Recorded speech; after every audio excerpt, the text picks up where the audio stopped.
All right, welcome to the Sunday night live stream. It's Robert Phoenix broadcasting to you on the 2nd of July. What's happening out there? Let me just check the quality of the stream. Sometimes it completely sucks. It says right now the stream is good, healthy, and there's nobody in here in the chat yet. As soon as the chat room gets populated, I'm going to check in on the quality of everything. In the meantime, I will take myself off the screen. Maybe I'll take these glasses off. What do you think? Is that a better look? Let's see what's going on with the stream quality now. Oh, stream health is bad. YouTube is not receiving enough video. As such, viewers will experience buffering. Looks good, sounds good. Okay, let's roll a little bit more before I launch into 90 minutes worth of glitch audio video. So now it looks like I'm getting buffered again. Why is the health of the stream in question here? Hey Judy, nice to see you in the chat room. And what do we got? Do we still have buffering? Hi Robert, looking good. All right, excellent. So I'm just going to jump right into things, and I hope everything turns out copacetic this week, because last week people were extremely frustrated. And I get it. I totally get it. Well, we're 2 days away from the 4th of July. I guess I should pull the chart of the United States while I'm doing tonight's show, because I think it's probably worth looking at.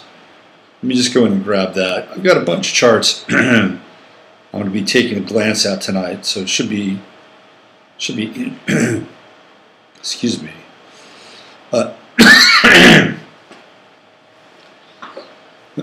Interesting and enjoyable. All right. So we're going to get into the planets this week, chart of the moment, all that stuff that we do every week on the live stream. Just let me pull the chart of the U.S. off my computer so that we can actually, or off the website, so we can actually take a glance at it. Go one more time. And this should set us up for everything we need for the rest of the night. Bang. Okay, we're good. All right. So welcome. Thank you for persevering and getting through last week's debacle. Of course, on the back end, it seemed like it came out okay, and I had to deal with about 10 minutes worth of silence, but there were some nuggets. And as we refine everything that we go through here, we're just looking forward to upgrading the reach. So let's get into today's program, as it were, as it is. Let me get into the chart of the moment. One of the interesting things we do tonight, we're going to look at Donald Trump's chart versus CNN. Now, I don't have CNN's chart, but I do have CNN's planets. And when I put it all together, you're going to see why Donald Trump is obsessed with CNN. One of the things he's doing is he's blowing the lid off of this whole fake news thing. I mean, he is doing something that no other person, major figure, media or otherwise, has ever been able to do. I mean, it's kind of impressive. While other parts of the Trump administration and presidency are a complete mess, his jiu-jitsu of CNN is incredibly impressive. I mean, it's almost like we're watching this vendetta get played out before our very eyes. I wonder if he's got some kind of... what's interesting is that Ted Turner, the guy that started CNN, he's a Capricorn. And Trump's got those 3 planets in Libra. Venus and Mercury and Saturn. So there's an opposition there. I wonder if there's something personal with Ted Turner. It's just a thought. Anyway, let's get into today's planets. We've got the Sun at 11 degrees Cancer. We're going to look at the chart of the United States. We're going to look at where things are in terms of transits with the United States chart. We're not going to get into the progressed version of the United States chart, but that's okay. We're going to have plenty to talk about. Last week, clearly, we looked at the energy going into the week, and this week is sort of similar. We've got the Sun in Cancer. We have the Moon in Scorpio. We've got Mercury in Cancer. There's Venus in Taurus getting ready to transit out and go into Gemini. It'll be in Gemini by the time we get to the 5th of July. We've still got a few more days and degrees worth of Venus to go. So we're going to have Venus at the tail end of Taurus as we head into 4th of July, just 2 days away from now. And we have Mars in Cancer at 18 degrees. So we have kind of a replay to some extent that we had last week, although last week we started off with the week, and we began the week with the Moon in Leo. And there was a lot of kind of vibrant, playful, fun, energetic energy that was sort of bubbling beneath the surface of all this water and all this earth. Now, the Moon is starting to move through the transpersonal signs. So while we have the first 4, theoretically 5 planets, Sun, Moon, Mercury, Venus, Mars, out of those 5, 4 are personal, and the Moon going into the transpersonal phase. So what that means is that while we're going through the very personal connection of Cancer, and we do have a stellium with Mercury and Mars and the Sun. So we go through the stellium in Cancer, and we're dealing with things like roots. We're dealing with emotions. We're dealing with mothers, and we're dealing with emotional input and kind of where that came from in our lives and what we do with it in the here and now. But ultimately, how do we take care of ourselves? How do we nurture ourselves? How do we feed ourselves? And how do we build something that theoretically is sustainable? It's really interesting. On Friday's show, I went off on Agenda 21 and Agenda 30. And what I want to do is I want to get into the charts that were, like, for instance, the Rio. They did the Rio Accord, which is when Agenda 21 was drafted by the world and signed off on by George Bush Sr. Now, if you go back in time, you'll find that the roots of Agenda 21 and Agenda 2030 go back to the Club of Rome. And this is where it all sort of takes place. So we need to do a Club of Rome chart as well so that we can really get down and get into what's happening astrologically. Because when we look at the Rio Accord and then some of the other agreements or the updates to the Rio Accord that have happened since then, and we juxtapose them with the United States chart, I'm sure we'll see something very different.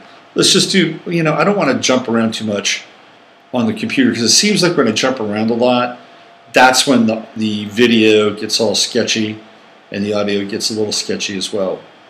But in terms of where I was coming from on Friday, I think it was really triggered by this kind of Cancerian energy in my chart and just in general. Because when we invoke Cancer and that Cancerian energy, what we're really talking about and bringing into our conscious and dealing with are these ideas and notions of things that we own. Right? Now, some may say that Cancer is one of those signs where it's really clingy. We have to learn to let go of things. So maybe the antidote for too much Cancer is more Capricorn, and that the governing body of Capricorn, or Capricorn, which represents the governing body, can make unilateral decisions and basically say, Cancer, sorry, your day is done. It's time. It's time to have a reality that's not based on your emotional needs and sentimentality, because that will be part of it. And this is going to be really in play when we get into Pluto and Capricorn. Because when we get into Pluto, we've already gone through the Pluto Sun opposition, right? We've gone through the Pluto Sun opposition. Let me just go through the United States chart here. So I want to make sure that we're stay pretty intact with my. So, yeah, the Pluto-Sun opposition has already taken place. We knew that. It's the Pluto conjunction that was banging around in my head. And it's not going to be in opposition to... Now, what's interesting is that we went through that Pluto-Sun opposition right around, was it 2012? I think it was right around 2012 we went through that Pluto-Sun opposition, where transiting Pluto was opposite the United States Sun. Now, transiting Pluto is not quite opposite the United States Mercury, but it's getting there. It's about 4 degrees off. So Pluto's at 8, it's retrograde. So it's 6 degrees off at this point in time. So Pluto's at 18 degrees, and so it's 6 degrees opposite the Mercury in Cancer, which is, I believe, if I'm not mistaken, conjunct Donald Trump's Saturn in his chart, which makes for some interesting astrological connections.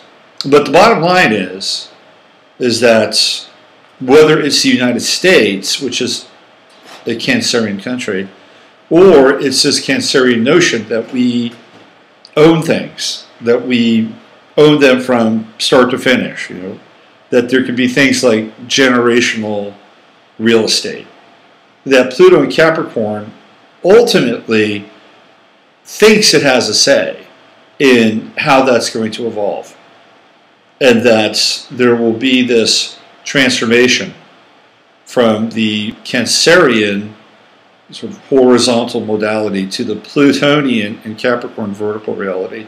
And think about it, right? Think about the juxtaposition between having, and I know that's not the greatest example, and I'll use a couple of other examples, but think about having a suburban home, or even a home in general. What do you get with a home? Well, you get to spread out, you get some land, and that is sort of this microcosm of everybody who used to live in Europe generations and generations and generations ago, gets to have their own little plot, their own little castle, their own little fiefdom. I mean, that's what it's, that model, which was created by, I think, is it Babbitt, the guy who created the suburbs, the first suburbs that were sort of percolating out of New York and New Jersey back in what, the late 1950s, early 60s. Anyway, that was the model. You get to be the king and the queen of your own little kingdom, fiefdom. That's very Cancerian, right? It's very Cancerian. And in many ways, the idea would be, hey, you get a home, you buy the home, you pay the home off. Guess what you do? You leave the home to your kids. Very Cancerian. And maybe they sell it, maybe they move in. Who knows what they do with the home? But remember, the model is horizontal, which is Cancerian, right? Think of planting vegetables, right, or planting flowers, or planting herbs. It's all taking place generally in a horizontal axis. Cancer, on the ground. Capricorn represents what? Verticality. Represents mountains. In the modern world, Capricorn represents skyscrapers.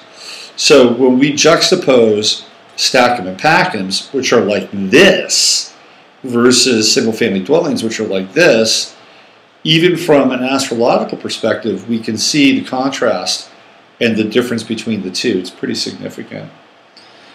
So this is what is in our future with Pluto and Capricorn. It's not just Pluto transforming how we nurture, care, bond, love, birth. That's another aspect here. But it'll also adjust and modify how we build and where we live, just based on the verticality of Capricorn. Now, is it going to work? Is this going to be the new social model, the new socioeconomic model? Throw in Zuckerberg's living wage or universal wage, whatever he wants to call it, and now you've got kind of a recipe for kind of a brave new world environment where people's needs are moderately cared for. It's really the closest analogy I can come to of this is like moving cattle around and putting them in a giant pen, which is getting them off the ranges. They're no longer free range anymore.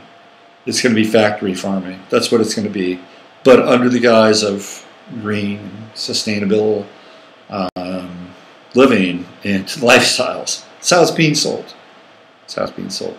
Where I live in Austin, they are trying to really popularize this whole concept of tiny homes and tiny living.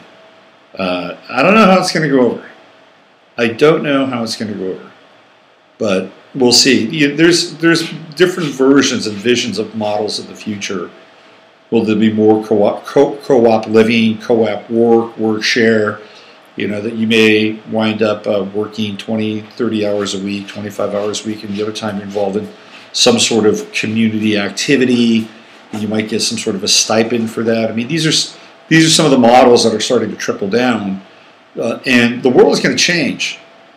It is going to change, and the Cancerian energy, which has really propped up this country, Venus, Jupiter, Sun, Mercury, and to some extent even the rest of the world through the whole version of the American dream. What's really interesting is when you look at the United States chart, we'll pop this up later, but why don't I pop it up now? It'll give me a good chance to see what's going on with the live stream, see if it's happening. There's buffering again. Greetings all. Lionel Nation said he's a genius. CNN's Communist News Network. They're fake. Okay, well, I'm trying to hopefully get through the buffering here. Let me put in I'm going to put in a chart. And this is the chart of the United States. I always love this chart. So let me bring this in through my little streamer here. Hold on a sec. So let's bring in an image. And let's go here. Now this is something I hadn't clicked into before, but I just sort of picked up on it as I was looking at the U.S. chart and getting into it again. Let me just do this here. This goes to the bit. Does it do that? Right there.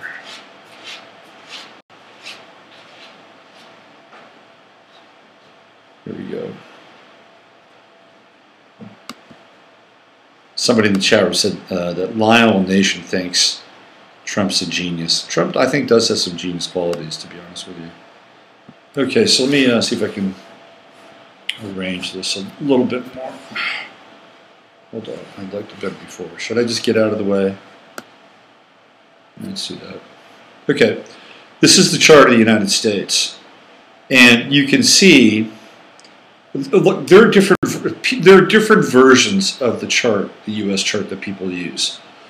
Some people think that it's a Gemini rising chart or with a Gemini rising ascendant. Some people think it's Scorpio rising. I've seen a Scorpio rising chart.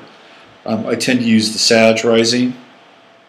That's normally attributed to the ascendant because it makes a lot of sense. And we've been going through a reset with Saturn in the 12th house. And that started just prior to the election cycle, which means that the previous 30 years of the United States gets cycled through and, for lack of a better term, either resolved or flushed. Okay, so we're in a reset period right now, and it feels that way. What's really interesting, though, is that we have Neptune. You can see Neptune at the top of the chart, right? And Neptune is in Virgo. You know, and there's a lot of interesting connotations here with Neptune and Virgo. One of which is that we're going to be going through this Neptune opposition. Let's see, Neptune is at 22, so it's probably going to be, let's see, Neptune's at 15, probably about 6 years from now, when we fully get into that opposition, 5 years from now, 5 years. That'll be interesting. And that's when Neptune hits the IC of the U.S. chart, right down there. You can see that it's at roughly 26 Pisces. But let's go back to Neptune on the midheaven. So first of all, Neptune is the sign that rules Pisces, right? In this instance, in its opposite sign, which is Virgo. So technically speaking, it's in its fall. Now, with Neptune right up there in the midheaven, Neptune is the progenitor of dreams and illusions and fantasies and reveries and, to some extent, drunken, opiated states of consciousness. It can be really high, it can be really low, there can be a lot of in between, but there's always this sense of like sheen and froth at the top of Neptune, right? It's like the foam on an ocean, or the heady foam of a beer or something like that. That's like Neptune. So you see the froth with Neptune. And at the top of the chart, it represents the American dream, because that's what the world sees. And in Virgo, the dream is you work hard, Virgo, and guess what? You'll get what you need, get what you want, whatever those things are, whatever your vision is. That's the American dream. And it's not just abroad and how people see the United States with Neptune at the top of the chart, but even to some extent in this country, there's this sense that for years you work hard and you can attain whatever you need, right? But what's happened is that there's been some cracks in that facade. One of the cracks is that we've had Chiron and Pisces opposing the United States Neptune and the United States midheaven. And so when we have a Chiron-Neptune opposition, we begin to see that there's, to some degree, an illness, right? Because Chiron is the wounded healer. And so when we get into Chiron, we get into the wound. And in Pisces, it's a spiritual wound. In Pisces, it's a wound of faith in a lot of ways. So when we have this Chiron-Neptune opposition, really what we're talking about is the country is going through a spiritual crisis. Without a doubt, it's going through a spiritual crisis. And it's almost as if there are these two, or have been, and just wait till Neptune in Pisces, wait until we get to the Neptune opposition for the country in about 5 years. It's going to be very, very intense. And I feel like there's going to be a kind of this major conflagration and spiritual battle going on. Because if you look at where Mars is in the chart, you've got Mars in Gemini right over there. And what is it doing? It's squaring Neptune, which is really interesting in terms of like how we do war, how we go to war in this country. It's duplicitous, right? It's Mars, Gemini, 7th house. We make agreements, we break agreements. One day this guy's our buddy, 3 or 4 years later we're kicking him out because he either wants more cocaine money or he wants more oil money. And so that's that Mars-Neptune square, right? You can see that. You can see the Mars-Neptune square. And anytime we get into squares with Neptune, what did I say? We get into deception.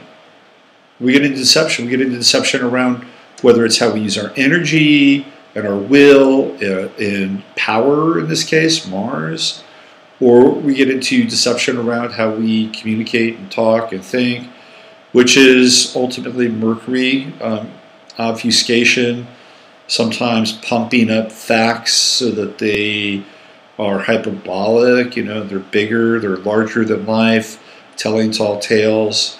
Sometimes it's outright lies, and sometimes the individual themselves who are telling the lies are convinced that they're the truth with a Mercury-Neptune square, which is pretty scary in a lot of ways. Neptune square to Venus, again, what are we dealing with? We're dealing with the relative unsteadiness in relating and bonding and connecting with people where intentions aren't always clear. And even when they're clear, sometimes they can be sort of deceptive in some ways, right?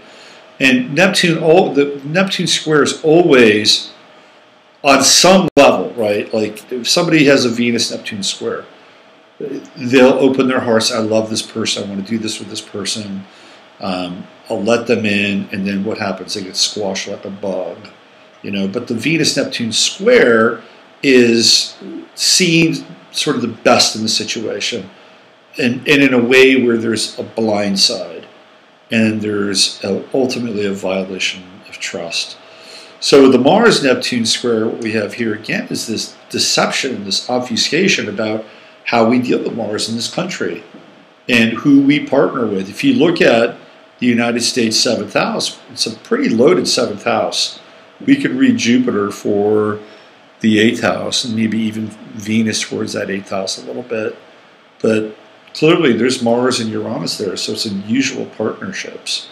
There's also this sense with Neptune on the midheaven about the morality of the country, right? It's Neptune, it's Virgo, it's, we're chaste, we're stand-up people, we do the right thing, we go to church on Sundays, and boom, there's that Mars square, which again is kind of a lie, right?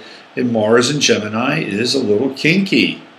It's just the way it is. Mars in Gemini is kinky. Mars in Gemini has, some interesting things to work out and play through. So on the one hand, we get this Neptunian sheen of, oh, hey, look, we're the Duggar family, USA. And then you've got Mars coming in and say, well, we all like to step outside the lines, right? And honor thy neighbor's wife, or whatever that is, right? So it's a really interesting aspect, just the Neptune-Mars square alone. It's fascinating, absolutely fascinating. But Neptune is deception, right? I mean, to some degree. I mean, it's hope, right? It's also hope, but it's also quite deceptive.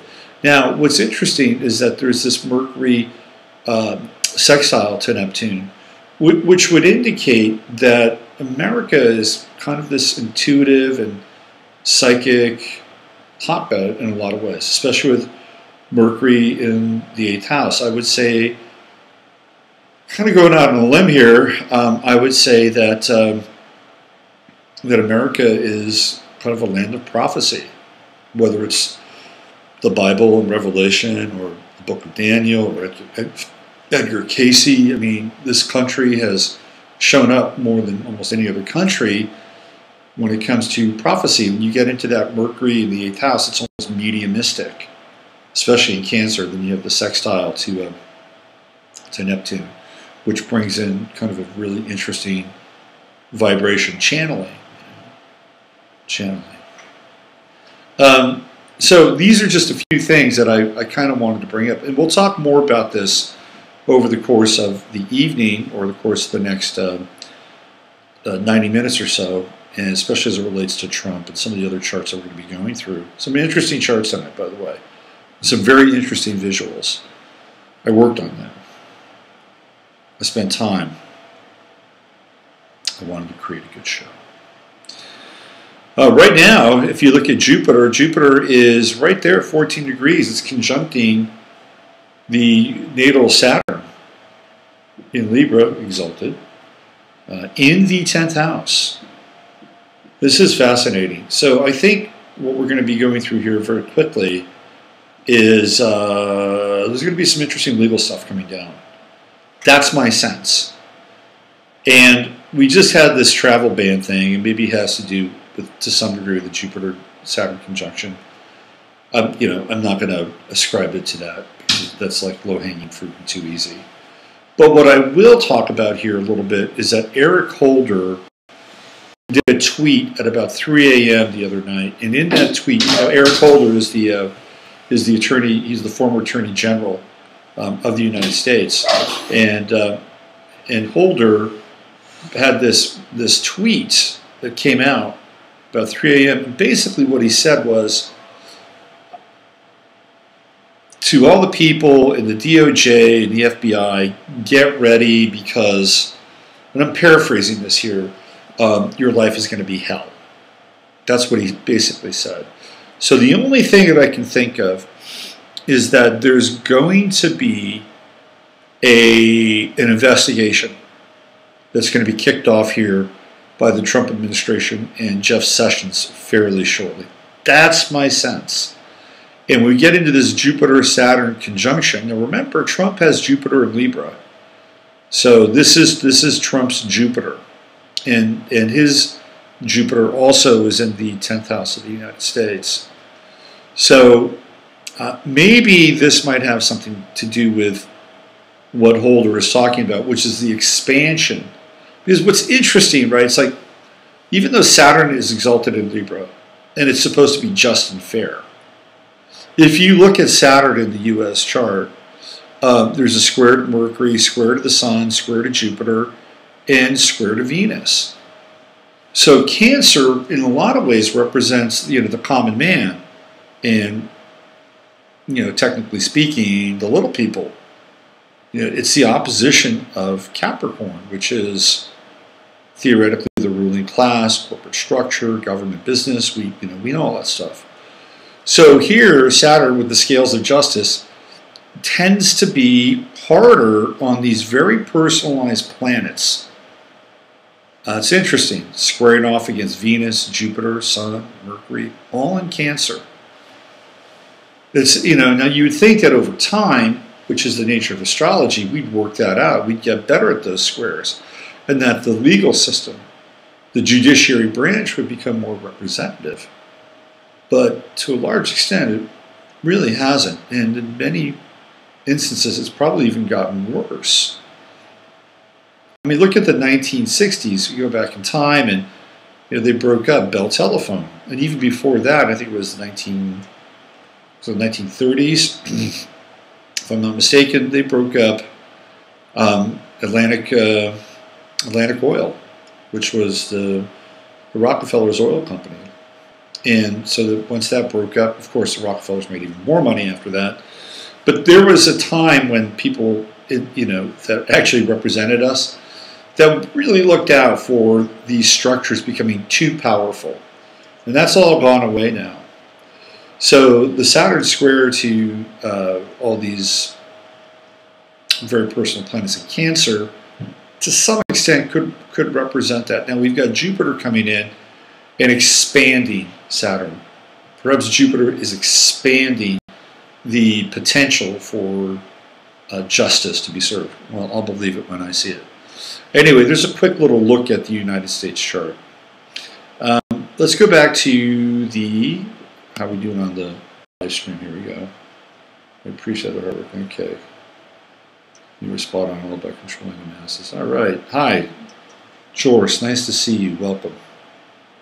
Welcome to the proceedings. Let me get back into where we are astrologically. Maybe just come back in there. So yeah, there's Jupiter at 14 degrees, exactly conjunct the United States Saturn. This should be a really interesting week. Really, really interesting, because Jupiter is at 14 degrees and 1 minute 38 seconds. So we're going to have probably about a week's worth of Jupiter around the natal Saturn of the United States. Now this has happened before. It happens every 12 years. It's nothing new.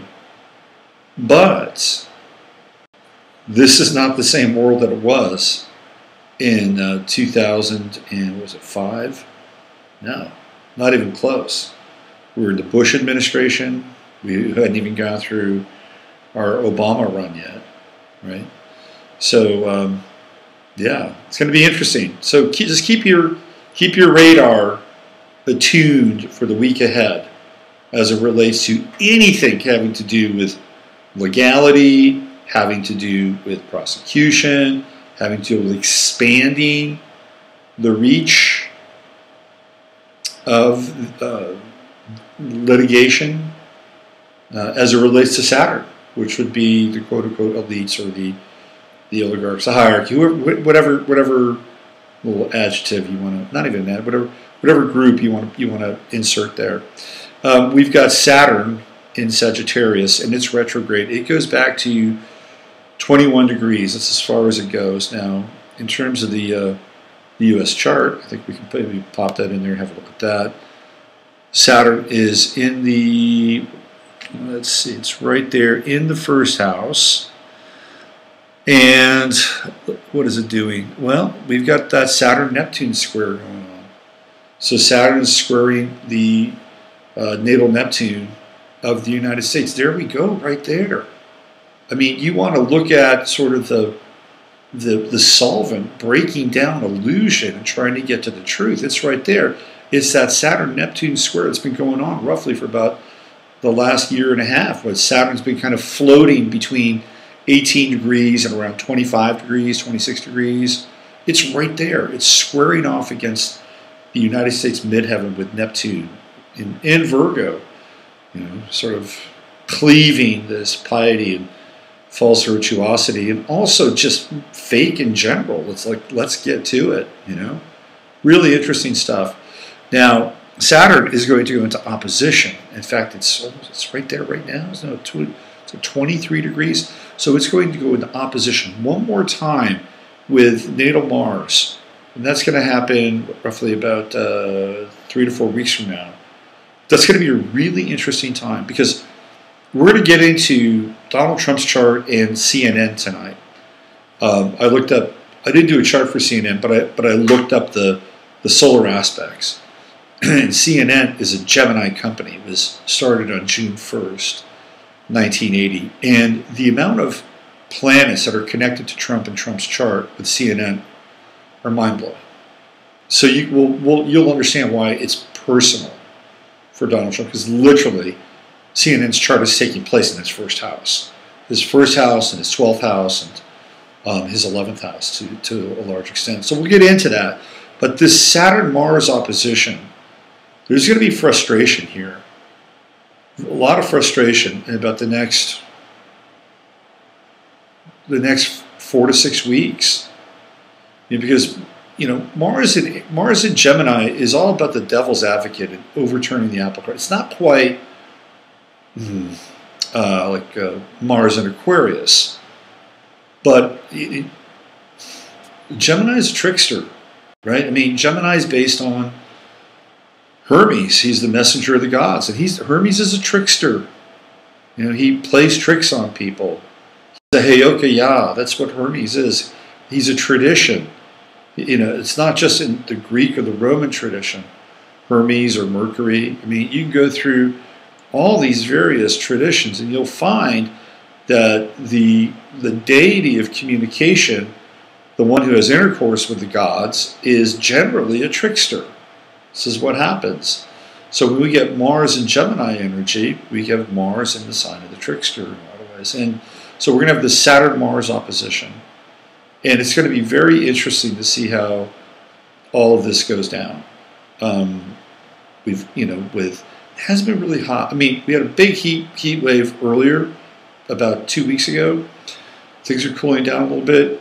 There's a good chance we'll get into another blazing heat wave again over the course of the next month and a half. And that Saturn-Mars opposition, if it's really hot, if we're going through some scorching temperatures with this Saturn-Mars opposition, I think temperatures are going to be off the charts. Off the charts. Now, Saturn represents kind of enforcement over Mars here, or trying to, at the very least. But what we'll have going on here is we'll have this T-square. We're transiting Saturn, squaring off against Neptune at the top of the chart. Deception, right? Getting to the truth, trying to unravel things. Opposing Mars, so we're going to go into a really intense and interesting T-square. It's going to be a fascinating time. I think there's going to be a lot of legal stuff going on, and you might see the reputation of 1 or 2 people fall during that time over the course of the next 4 to 6 weeks. It'll be an interesting sort of dynamic to play out. All right, let's go back to the chart of the moment. Let's see what we have here. We've got Uranus at 28 Aries. Let's bring the U.S. chart up again. Let's just see where that is. So Uranus has moved into the 5th house, where it's going to be roughly for the next 4 years. 4 years, mostly in the 5th house of the United States chart. 4 years. Taurus. How do I see this? How do I see this?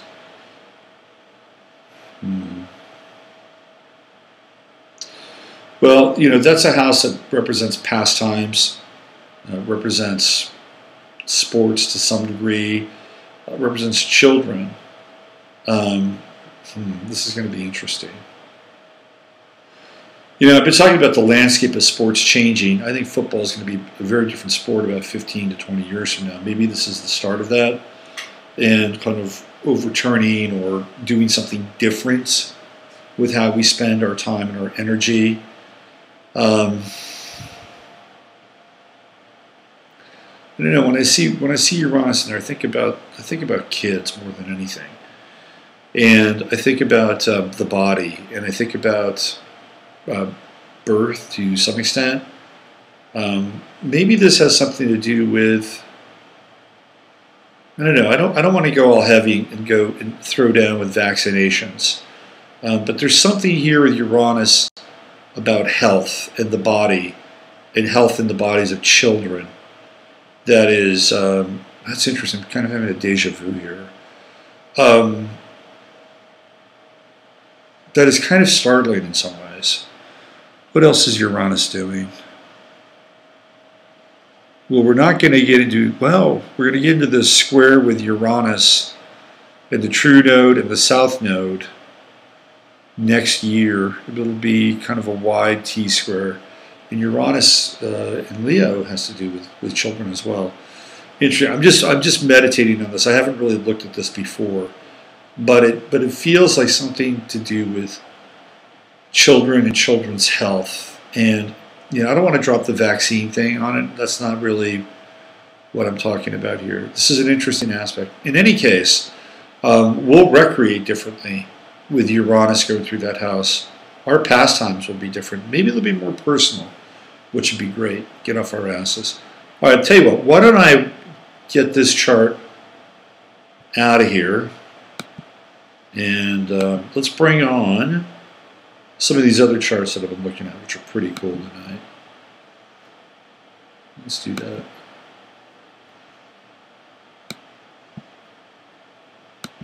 So hopefully when we do these charts, you guys get to learn a little bit about astrology along the way, which is kind of cool and fun. All right, what do we have here? Okay. So I want to start off with tonight with one of my favorite directors. And his birthday is on the 3rd of July. He's a maverick filmmaker. And let's do this. He's a maverick filmmaker, and it's one of the most fascinating charts I think I've seen. And when you look at his chart, and then I show you some of the images that are associated with his movies and how they relate to the chart, it's going to blow your mind. Really fascinating stuff. Okay, here we go.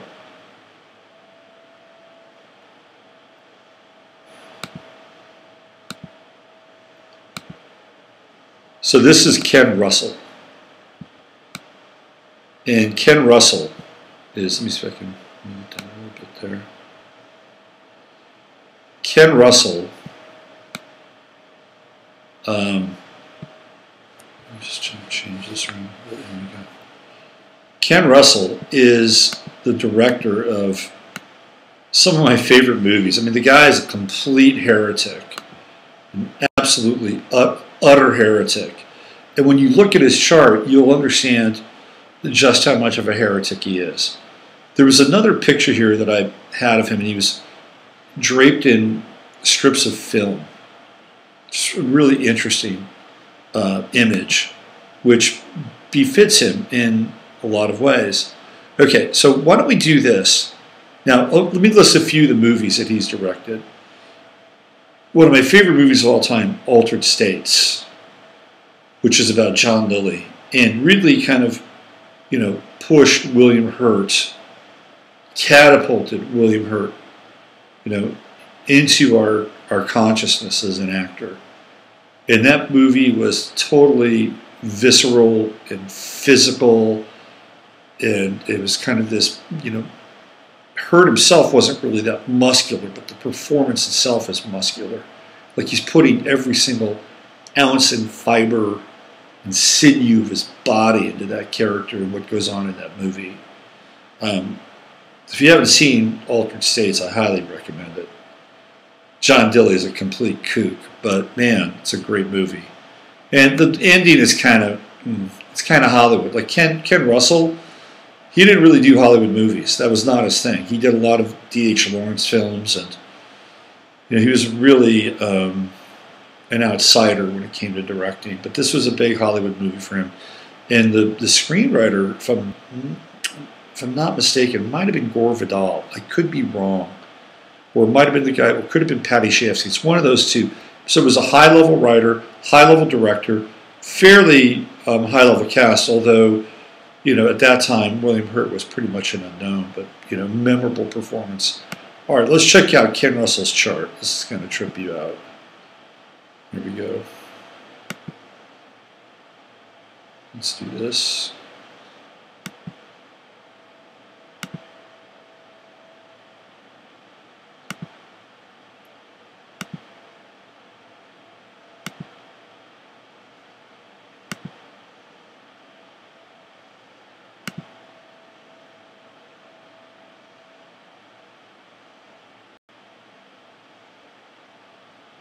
All right, here we go.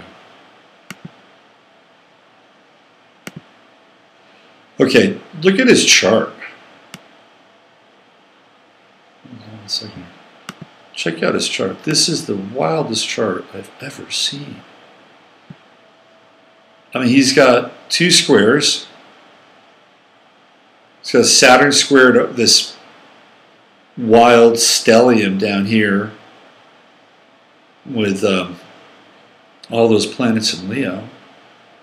And he's got a square from Jupiter, Uranus to his sun.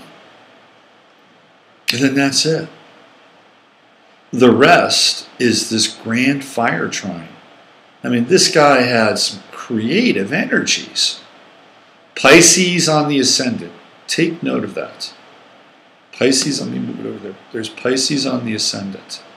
Take note of that. Jupiter, Uranus, he's rebellious. He's rebellious, he's radical, and he's able to communicate it in this this is one of the cleanest charts I've ever seen. But there's no opposition.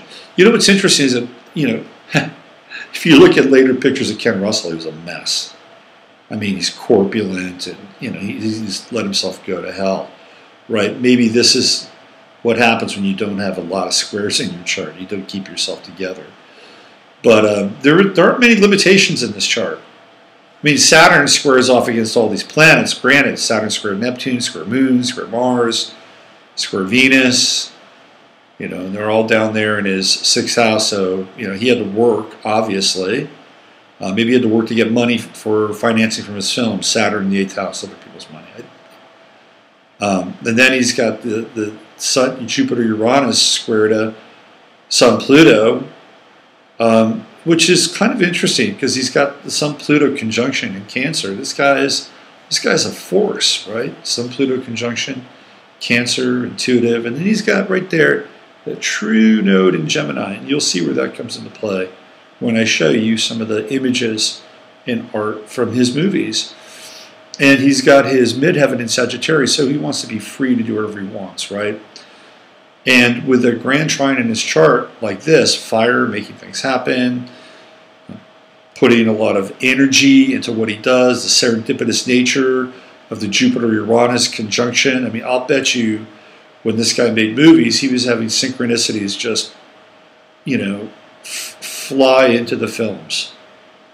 That there would be movies within movies within movies being created. I don't know this for a fact with Ken Russell's films, but I could imagine it.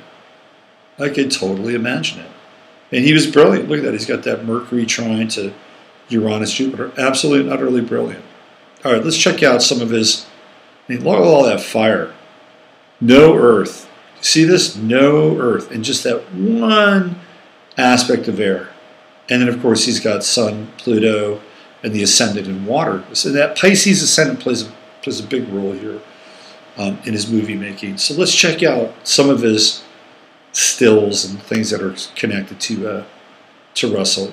First of all, let me show you Let me show you this other image of him. This is really kind of a cool image because it, in a lot of ways, typifies his Pisces ascendant. Let's get into this.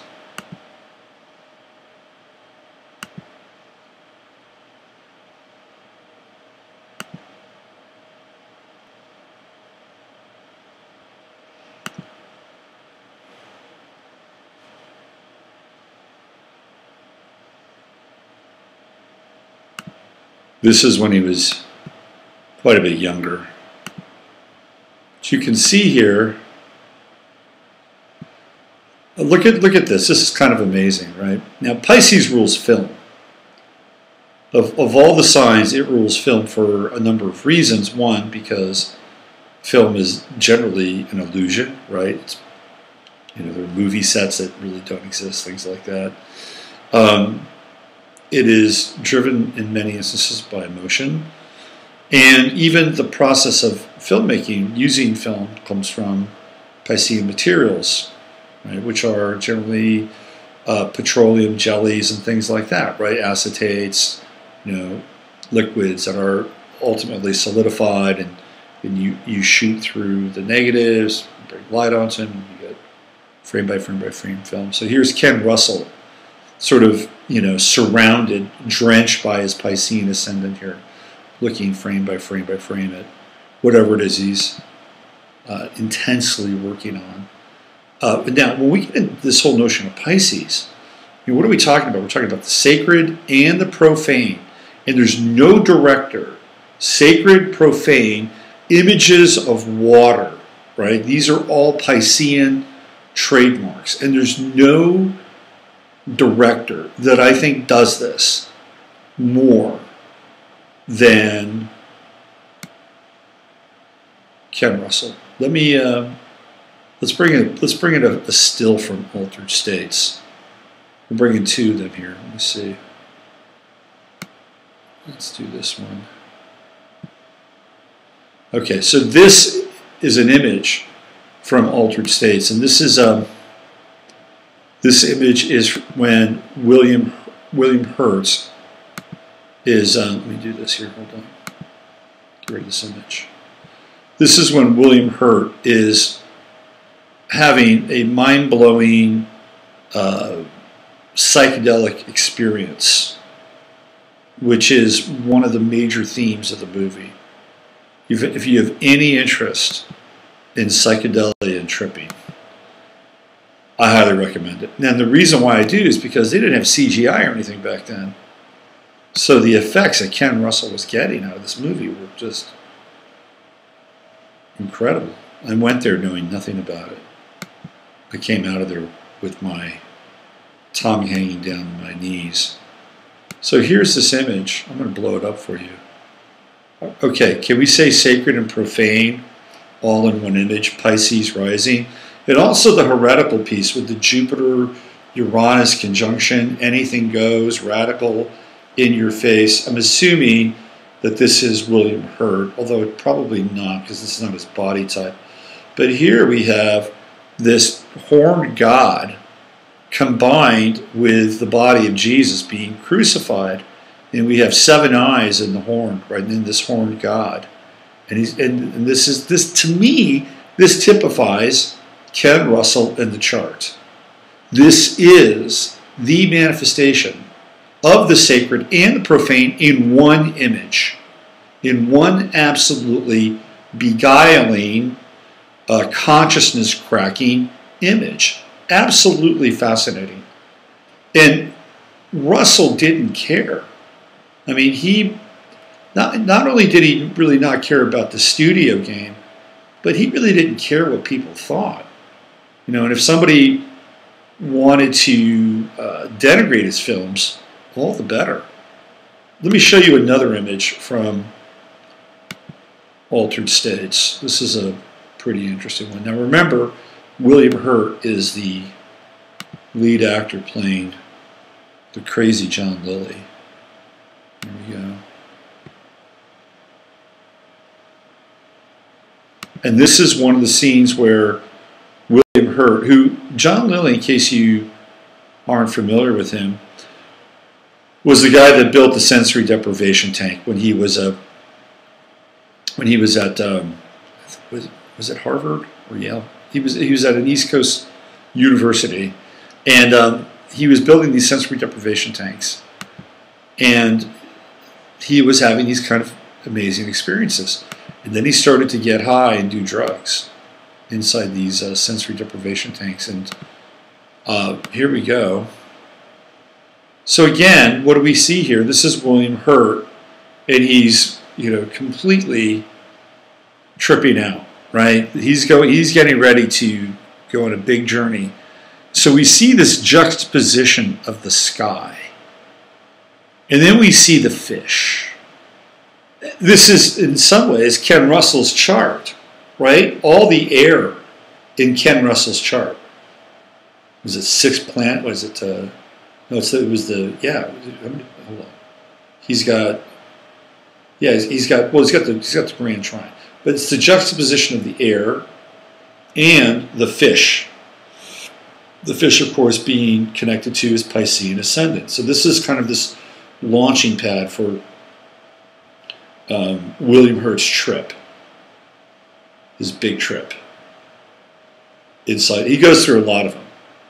But I just wanted to show you this imagery, again, this very Piscean, Neptunian imagery juxtaposed against the sky, air and water. And a very young William Hurt. All right, so let's get that one out of the way. Let me show you just a few more here. This is from one of his famous movies. And it's one of these movies that really probably tilts more towards the profane than the sacred. It's called The Devils. And yet, hold on a second. Bring this on. And yet, he's still playing with this juxtaposed energy, this contrasting energy. Let me find this. The Devils, here we go. All right. So here, this is again a scene from one of his films, which typifies this dance between the sacred and the profane. Oh, that's Russell behind there. Hold on one second. Here we go.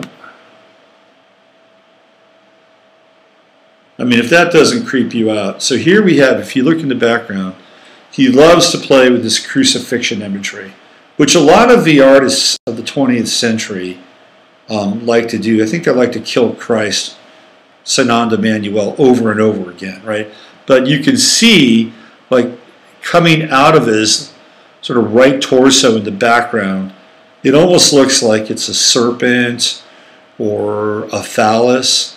And then in the front, you have what appears to be like a tribunal, and these three ominous-looking characters who are presiding over this ritual that's about to take place. It's a creepy movie, but again, you get to see sort of this wild imagery that is at work in Russell's films, which I think is really connected to his chart. Okay, let's get that out of there. We'll do a few more and I'll move on to another chart. Now, he likes to play with juxtaposition and reflection in a lot of his movies as well. And this, I think, has to do with that true node in Gemini. So it's the air. He's only got the true node in air, right? But it's all that, all the fire he's got. So it was the air fish juxtaposition. Okay, so we have this image. Now, he did a film that was one of his, I guess you could call it a major motion picture at the time. It was the cinematic version of Tommy by The Who, which in a lot of ways is Tommy's a very Piscean character and really, really fucked up. Like, Tommy is Pete Townsend, if you haven't figured that out yet.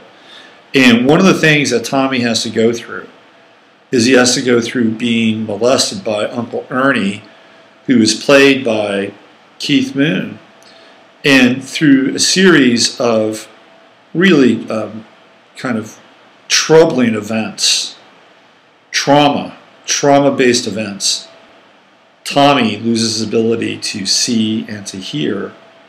He's deaf, dumb, and blind and speak. So, but all Tommy can do is play him some pinball. He's the pinball wizard.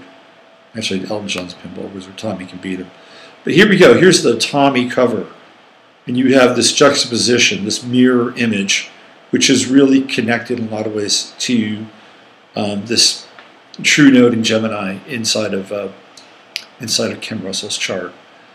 Tommy is another one of these movies that borders on the sacred and the profane, right? Because Tommy's a messianic figure.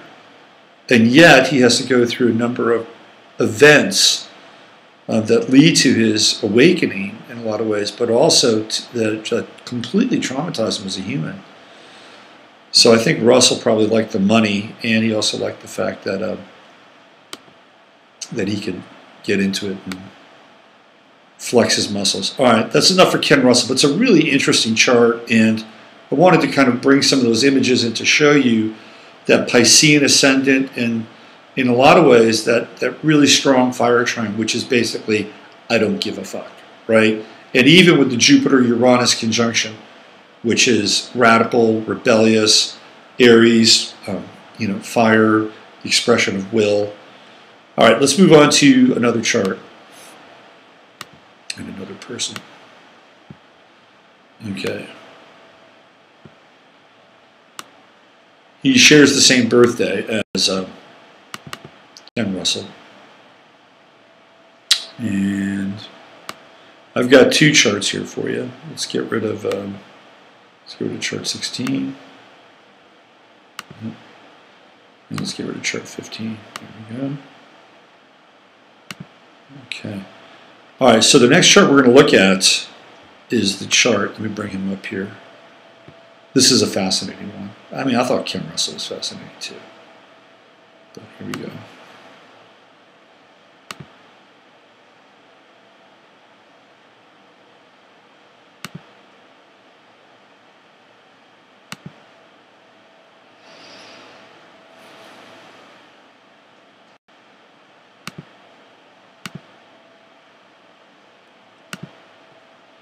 Okay, in case you don't,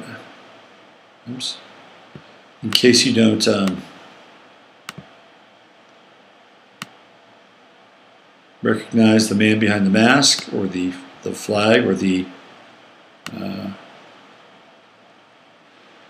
gag, that's Julian Assange.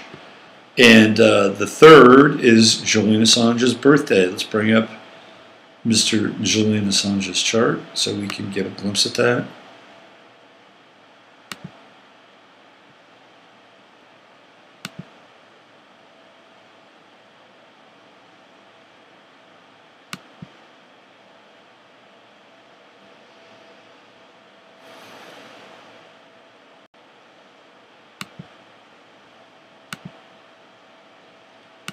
All right, there it is. There is Julian Assange's chart. He is a Scorpio rising. Jupiter, Neptune, right there. Neptune on the ascendant. Jupiter in the 12th house. And we've done his chart before. This is not the first time we've done his chart. But it's his birthday, so I thought I'd bring it up.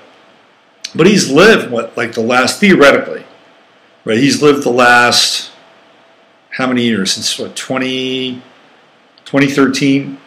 4 or 5 years in the Ecuadorian embassy. I mean, that's the moon in the 12th house. The moon is where you live, correct? It's your home, it's your domicile. And the 12th house is hidden, tucked away, people don't see you. You know, for all intents and purposes, that embassy has become a prison for Julian Assange, if he's still there. If he's still, and I have my doubts. He might be in some other 12th house environment at this point. But that's the moon in the 12th house. What's fascinating about Assange's chart is his relationship with the United States. So why don't we bring that up right now? Let's bring this on.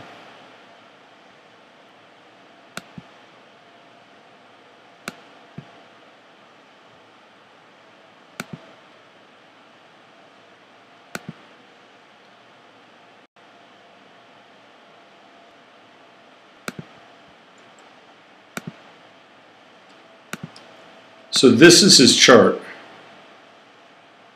when you connect it up with the United States. Super fascinating. First of all, his Jupiter and Neptune are in the 12th house of the United States, which means that he's going to be operating, his energy operates behind the scenes, which we've seen again and again and again.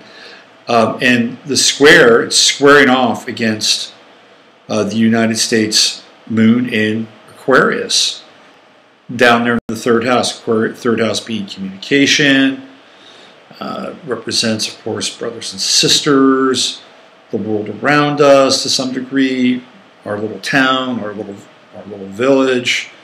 So here, you know, the moon is squaring off against whatever is happening behind the scenes with Assange, and this whole kind of, you know, relationship to Aquarian technology, Aquarian systems of information.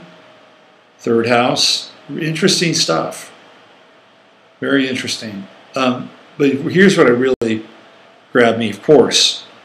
So Assange is on the inside, and the United States is on the outside. Sun-Sun conjunction, Sun-Jupiter conjunction, Sun-Venus conjunction, Mercury-Mercury conjunction. I mean, he's dialed in. And look, 8th house. 8th house is a house of secrets. It is a house of occult secrets. 12th house is a house of secrets as well, but the 8th house is a house of secrets and resources and sex and occult knowledge, what's hidden.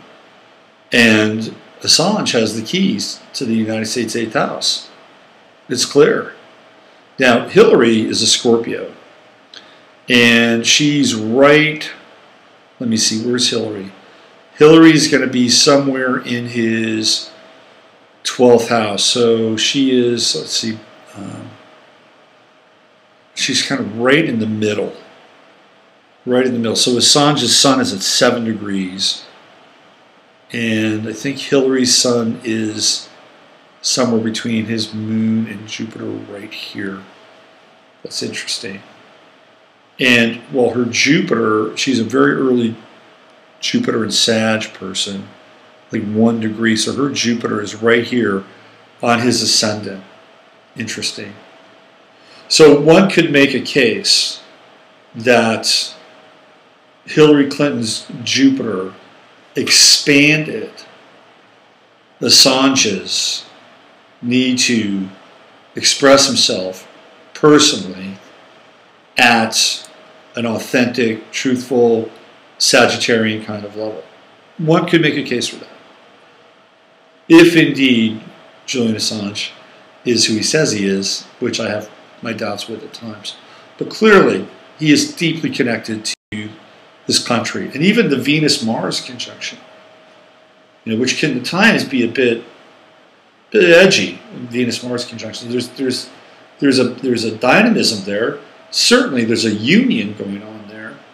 But there can it's in Gemini, so it can go back and forth. Is Assange the hero? Is Assange the villain? Is Assange the hero? Is he the villain? That's Venus, Gemini, conjunct Mars and Gemini in the 7th house. And then, of course, there's the squares to, from his planets, Venus and the Sun, squaring off against his own Uranus, #1, but also Saturn in the chart. So it's some of the same sort of issues that the United States has with its own personal planets. But I was really drawn to this relationship, you know, with the Sun and Mercury and Venus and Mars, you know, all tight, you know, in those tight orbs. And then even if you look at his Pluto, it's right on the United States midheaven. Like, can you think of anybody that changed the country more in the last decade than Julian Assange? Well, I mean, even if he's just a figurehead for the Mossad or the CIA or some other, you know, 3-letter group or alphabet group, his Pluto has transformed the United States. It's transformed, in a lot of ways, how we live. It transformed an election. That's his Pluto. It's generational, but look, it's right on the midheaven. Look at that. And it's his Pluto's in sextile with Mercury in his chart. So he's good at deep research and ferreting out I'm sorry, my guy is very into the show tonight. He's a big Julian Assange fan. He hears that Julian Assange likes cats. That's what he's heard. I can't vouch for that. Anyway, super interesting chart. And even with his own Uranus, which is conjunct the United States Saturn, right? Even that's kind of rocking legality with his Uranus there. It's shaking it up. It's shaking up the, laws around being a whistleblower, whistleblower protection. It's absolutely fascinating. I'm not sure where he is. I don't think he's in the Ecuadorian consulate anymore. I think he's gone. He did that interview with Sean Hannity, and he wasn't there. They green screened him in, wherever he is. Absolutely fascinating stuff. Okay, so happy birthday, Mr. Julian Assange, wherever you are. You want your 15 minutes, don't you? You gotta get down. You look like a weird cat guy. All right, hold on. Let's bring this out of here. Yes, I do wish to remove that image. Let's do this. Image 15. Yes, I wish to remove that image. And image 16, I wish to remove that image as well. Okay, we're back. All right, let me do a couple more charts. I hope you're enjoying these tonight. I had some fun putting them together. All right, the next chart, see, I'm really balanced. I'm going to do 2 men and 2 women. Say hi to everybody. You want to get in? You want to get in on this? Say hi to everybody. Say hi to everyone. He's shy, apparently. Okay, so let me do another chart here. I'm gonna put her image up here, and it's it's not like it's like a major chart or a heavy chart or anything like that. But there was something about this chart that I found interesting. Okay, here we go. Dude, you are testing my patience. You're testing my patience.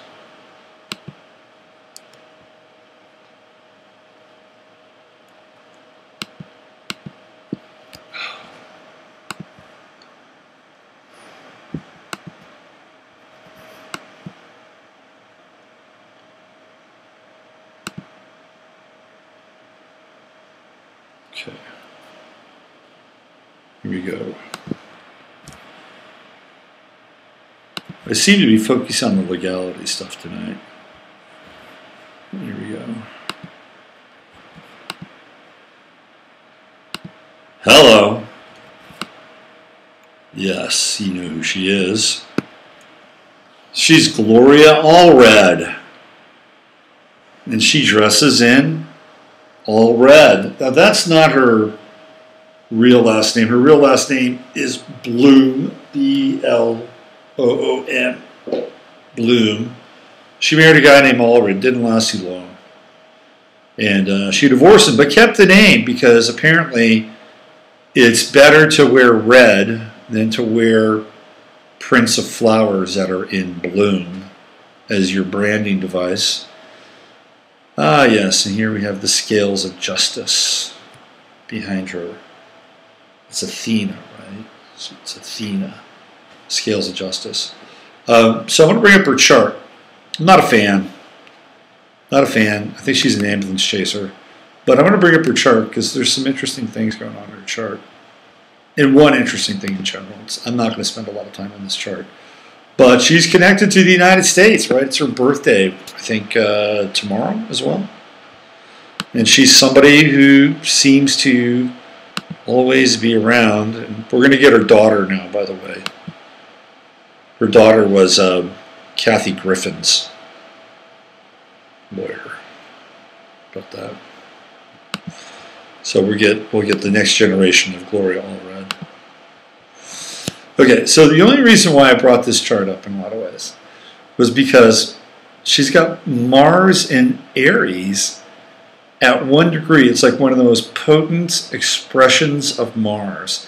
And it's the first planet in the chart. So the way that I and a lot of other astrologers deal with astrology is that when we look at that first planet is like an imprimatur.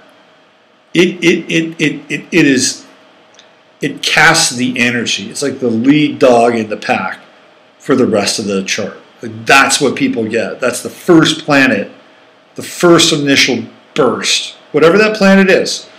And it's really tied in a lot of ways, even if it's not in the first house. It's tied in a lot of ways to how that person expresses their energy. She's got Mars in Aries, 1 degree, red, right? Mars in Aries, it's red. And the other thing that we look at as astrologers is like, what's the planet at zenith or the highest peak in the chart? It's the moon. And what does she deal with? She deals with women. She just takes cases for women, right? And in Scorpio, which used to be the ruler of Mars, Mars used to be the ruler of Scorpio a long time ago. So here we have, just in this chart alone, 2 signature points. Mars in Aries, all red. Moon in the 8th house, at the zenith, dealing with what? Women. And look at, she's got the moon, sun conjunction, and her Mercury is conjunct the sun. So she really taps into this lunar energy, this Scorpio. I mean, she's probably made a lot of money too with moon in the 8th house. But she is not always in integrity. Why? Well, because a little thing called the South Node is over here on Mars. And over here she's got the True Node, and she's got a conjunct Neptune. And if you know anything about astrology, now Mars is such a dominant force in the chart, right? It sextiles Saturn, sextiles Uranus, it goes into that trine with Pluto, trine with Venus, a lot of energy connected to that Mars. But in actuality, she should be leaning more into that 7th house with that True Node Neptune conjunction. More Neptune, less Mars, right? And Neptune theoretically again should be Pat. What's the Neptune at? Let's see. Neptune is in, where is it? It's in Virgo. So her Neptune is right at the top of the chart, right? Let's see, Gloria Allred, July 3rd, 1941. There it is. Huh. Interesting. Very interesting. Her Neptune is conjunct the United States midheaven. And so is her True Node. So she's really connected to this country, but is she connected to this country in an illusory kind of way? Like, what's real about her litigation even, right? With Mercury, Neptune, 7th house, that rules Libra. What's real about her litigation? You know? Does she win a lot? Does she bullshit a lot? I think she bullshits a lot. That's my sense. But image is, you know, pretty important with that True Node Neptune conjunction in the 7th house. So caring, compassionate, and she might have some of that in her chart. I mean, I'm sorry, I'm a little predisposed towards this woman. I'm not a huge fan.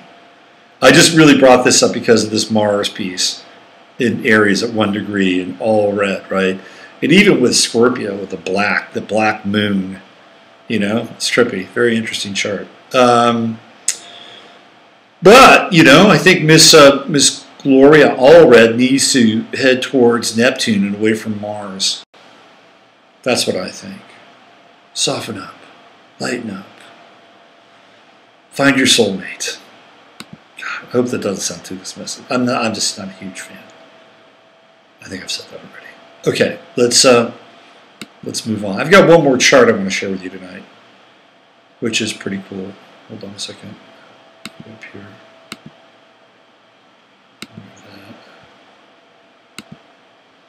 Let's get her out of here. Okay, we got one more chart for tonight. And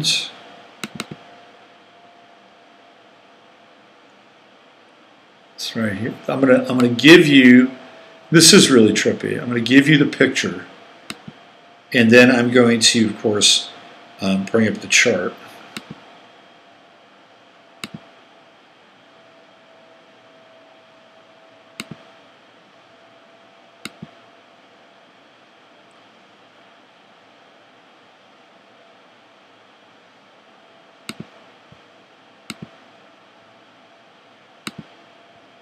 Okay.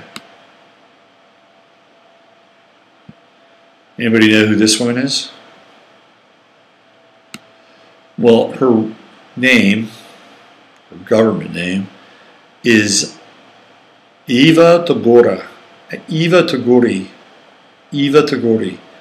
You might know her as Tokyo Rose. Now, for those of you who are a little bit too young to know about or remember Tokyo Rose, there are actually 11 different Tokyo Roses. And she was a Japanese American, and she was Japanese American in the truest sense, in that she was part Japanese and part American, and she was in Japan at the time of the war, and she couldn't get out. And I think that they probably forced her, because she knew English, to do this propaganda trip and to basically use psychological coercion to demoralize American troops in the South Pacific, listening to the radio and listening to Tokyo Rose, one of many Tokyo Roses. There, like I said, there were 11 of them. I'm not sure if any of the other 11 got busted and did time. She did.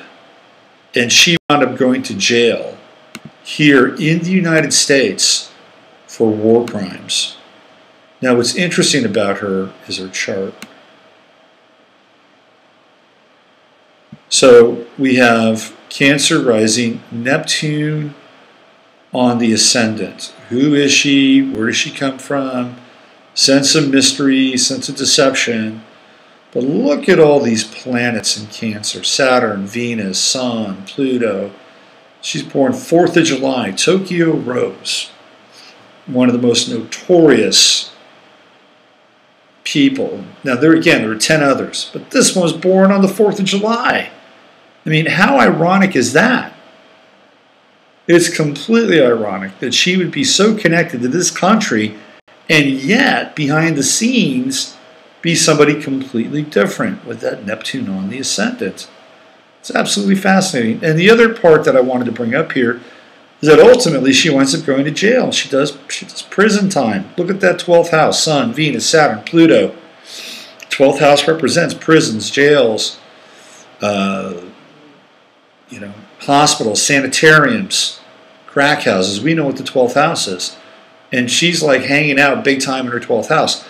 And I'm assuming that even when she was in Japan, she was probably in some kind of a 12th house situation where they pretty much made her do it. I'm assuming that. Anyway, she got released. She went back to, I think, Modesto or Bakersfield or someplace like that in California, and she wound up being a part of the family business. So Tokyo Rose. And then I think she was pardoned or something after the fact. Like there was something softer. They said, okay, we pardon you. It's a pretty tragic life in a lot of ways. I mean, here she is. She's mixed. She's Japanese. She's American. She's Japanese. She's white. She winds up in Japan. She can't get out of Japan. Probably forced into being one of 10 other Tokyo Roses. And then talking smack against the Americans and coming back to America and getting busted. And then going to jail. And that's, and there's look at that midheaven. She's got Mars Aries on the midheaven. Aries is war, right? War. And that's what she became known for. Now, there's no planets there, but that's what she became known for was war. Now, her ascendant is at, 7 degrees, right? 7 degrees? 17 degrees. 17 degrees Aries. Let's see what else is going on here. Right, the chart. So she has Moon at 27, Leo, and she's got Mars at, 19 Virgo. And even like the Mercury Uranus trine, right? Like she's using radio and radio waves, which are very Aquarian. 11th house, Uranus in the 7th. She's even got her true node in Aquarius, right? Now, it's right at the end of Capricorn. Take that back. It's at 29. That's the mean node at 29. So true node could be 0 Aquarius. Probably is. Anyway, but using the airwaves, 11th house, Mercury, Gemini, broadcasting, trine Uranus, interesting stuff. But not a it's kind of a tragic life. Now the chart is heavy. I mean, look at all that Cancer in the 12th. She's a prisoner of her 12th house. Absolute prisoner of the 12th house. Anyway, then the inconjunct, right? So look at the inconjunct, big fat inconjunct with Moon and Mars. And I think this inconjunct really has to do with like who was behind the broadcast. There's the mystery of the inconjunct, right? The two things that connect and don't connect. That they are separate from each other, and yet there's this point of contact between the two that at times is indefinable. So it's her identity, who she is, hidden, occluded, into that broadcast space of Aquarius, Uranus and Aquarius in the 7th house, and even Mars. Was she using her own will, right? Mars, the planet of volition and will, in conjunct with this Uranus and Aquarius. Fascinating chart, tragic life, and ironically born on the 4th of July. There she is. Poor Tokyo Rose. Man, life can be so strange sometimes. So strange. South node was on her Neptune. Right? Neptune in... There's her Neptune. Neptune's in Leo. So South node at 29. That's the mean node. True node probably right on her Neptune. Deception. Bad place for Neptune in the South node. Having to deal with the consequences of it. I think this one was coerced. It's against her will. Tokyo Rose. We love you. All right, that brings us to a full 90 minutes, and I hope, really, I have been checking the chat room, but I hope the integrity of the broadcast has been okay tonight. Let me just check in with everybody. I remember the first one. How we doing? Yeah, Jerry. Yeah.